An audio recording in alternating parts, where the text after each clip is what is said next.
Content de vous retrouver pour cette soirée Connect. J'aimerais revenir sur le message du 5 février qui a été apporté par Nicolas Ternisien sur le fait de devenir un meilleur ambassadeur. Et il nous a partagé 3 points en particulier, je m'arrêterai sur un.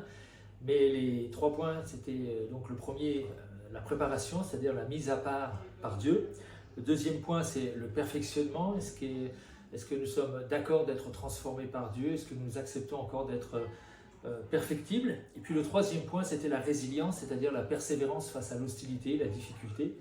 Il nous a donné l'exemple de l'apôtre Paul qui a persévéré malgré l'hostilité à Icône, à Lystre et à d'autres endroits encore, avant d'arriver à Thessalonique et de vivre une percée extraordinaire. Donc j'aimerais m'arrêter sur le premier point concernant donc la préparation, la mise à part, et lire avec vous Éphésiens 1,4 qui nous dit qu'en lui, nous avons été élus par Dieu avant la fondation du monde pour que nous soyons saints et irrépréhensibles devant lui. Et Nicolas a précisé que la mise à part peut être intentionnelle ou alors les circonstances vont nous pousser à être à part, vont nous y conduire. Selon Éphésiens, le texte que je viens de partager avec vous, Dieu nous a élus dès la fondation du monde. C'est une démarche intentionnelle de sa part à notre égard. La question pour ce soir et la réflexion que nous aurons en groupe: quelles sont tes expériences de mise à part intentionnelle ou forcée par les circonstances?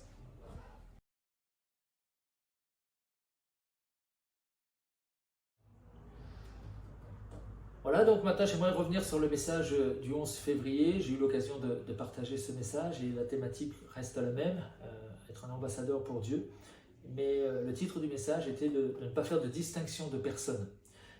Le ministère de Jésus transcendait les frontières, qu'elles soient raciales, ethniques ou sociales, dans une perspective bien particulière, celle de la réconciliation. J'ai lu ce passage de Jean 4 concernant la femme samaritaine. Jésus se sentit poussé à passer par la Samarie. Dans quel but? De démontrer que l'amour de Dieu est capable de surpasser toute culture et aussi les arrière-plans historiques.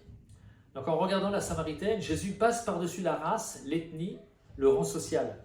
Et cette femme fut si impressionnée par le comportement de Jésus à son égard qu'elle ne put qu'en parler autour d'elle. J'ai envie de dire qu'elle est devenue ambassadrice malgré elle. Nous pouvons être un canal d'exclusion à l'égard d'autrui par nos préjugés, mais la réflexion que je vous invite à avoir en groupe ce soir va dans l'autre sens. La question est donc celle-ci: as-tu des préjugés qui t'excluent toi-même de ton appel d'ambassadeur ou d'ambassadrice? Et si oui, sinon, j'aimerais que vous alliez un peu plus loin. Pourquoi et comment enlever ce préjugé? Que Dieu vous bénisse dans ce temps de réflexion.